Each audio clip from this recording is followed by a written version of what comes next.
Слушајте Радио Охрид на вашето работно место, во топлината на вашиот дом, во вашиот автомобил. 89 МГц.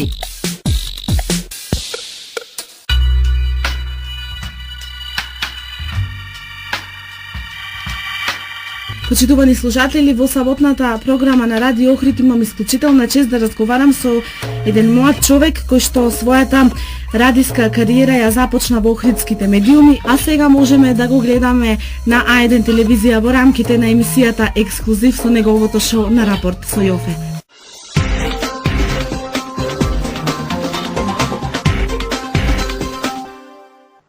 Почитувани гледачи, добро вечер. Емитуваме вести. Се зезам бе, какви вести. Јован Постоловски во нашето студио. Добар ден, чест ми е што сум дел од вашата програма. Поздрав до сите ваши слушатели. Значи нема потреба многу представување, ти си радиско дете, ги знаеш како одат сите овие работи. Кажав, почна од охридските медиуми, кога замина во Скопје, стана дел од еден моќен медиумски простор. Може би еден од најмоќните во држава, што се нарекува А1 телевизија. Од каде Јофе во А1 телевизија? Па Јофе во А1 им требаше некој кој што е така фантастичен и прекрасен, ќе ме најде мене. Како да ви кажам сега, не дека ова е најаката емисија во Македонија, али можам да кажам дека е една од појаките од светот. Не, па јас завена во Скопје да студирам, студии по новинарство на Македонскиот институт за медиуми. Оттаму еден од моите професори беше Бранко Геровски, уредник во Неделникот Сега, моментално во Весникот Шпиц. Таму започнав во Неделникот Сега, таму текстови, колумните преминаа во Весникот Шпиц. И следното ниво кое што по колумните доаѓаше беше ова да се реализира на вака визуелно. Идејата ја предложив до А1, прекрасните луѓе таму ја прифатија, им се допадна и еве она што го гледате во етерот во среда и во недела, тоа е оваа емисија на рапорт со Јофе. Ова е, да речеме, еден вид на телевизиски програми кои што се многу развиени во светот, еве да речеме Daily Show со Jon Stewart во Америка и така натаму. Меѓутоа во Македонија е нешто ново и кажи ми како те прифаќаат гледачите. Па да, значи Daily Show со Jon Stewart е најпознатата вакво сатирично ньюз шоу во светот. Оди на Comedy Central во Америка, исто така веднаш после него во вечерниот термин на истата телевизија оди Colbert Report со Стивен Колберт.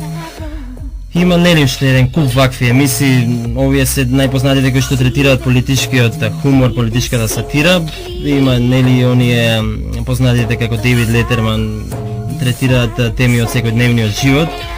Но Македонија точно нема вакво нешто, барем немаше. Досега имаше хумор од типот на скечевите кои што К15 ги правеа, емисии како Зевзекманија, Еднооки.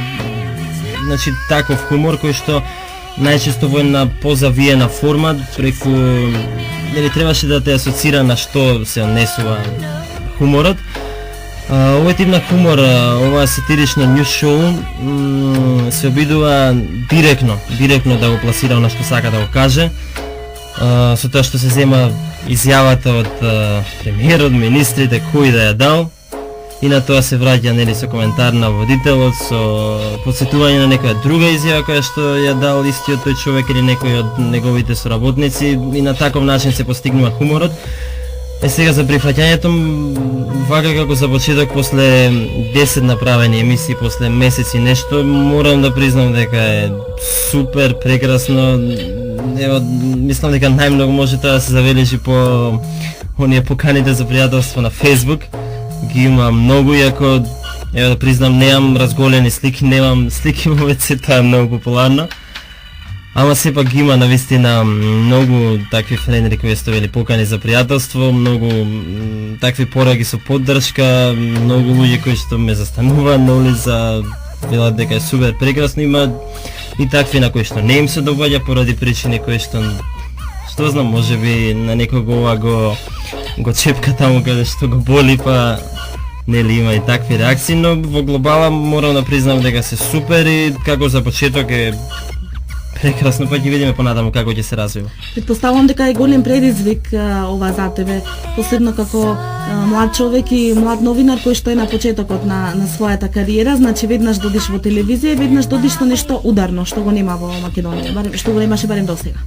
Па апсолутно дека во секој случај ова е остварување на мојата желба, на моите соништа, така да кажам.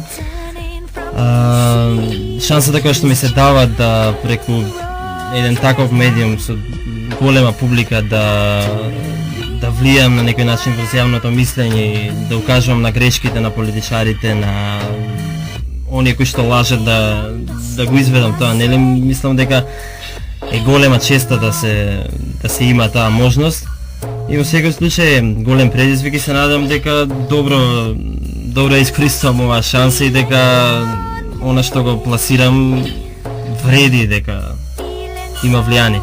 Така, кога ги спомна политичарите, тие се значи вечно непресушна тема, интересна тема за обработка. Многу пати значи видовме дека на твојот рапорт на се и премиерот и министрите, дали имаш некоја, да речеме, негативна критика, негативен фидбек од некоја страна, затоа што сите знаеме дека човек го боли кога ќе го чепнеш во таа некоја болна страна, посебно кога станува збор за суетата и така натаму. Во едно друго интервју кажав дека политичарите се моите музи, онde ми ја црпам мојата инспирација. Па реакција некој да ми се јавил некој политичар или нешто такво за сега немало. Се надам дека не ни чувствува некој таква потреба.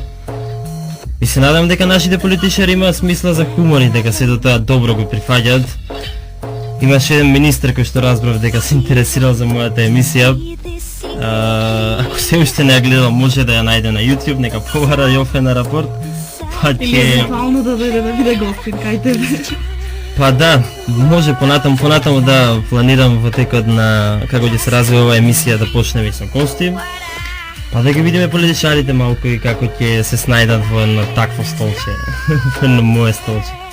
Тоа навистина би било интересно со оглед на тоа што кај нас политичарите е многу тешко да ги доведеш да зборуваат во некоја друга емисија, освен ако тоа не е за политички интереси, меѓутоа во секој случај ќе биде предизвик, нели, да се гледа и кај гледачите ќе биде, се надевам и знам, познавајќи дека ќе биде привлечно визуелно.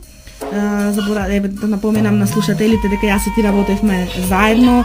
Па мојата драга колешка Песна ми оправи ова интервју. Во период работевме заедно и така рече се надополнувавме еден со друг и навистина ги знам квалитетите со кои што располагаш, иако ова ќе звучи можеби нескромно, меѓутоа сепак е така.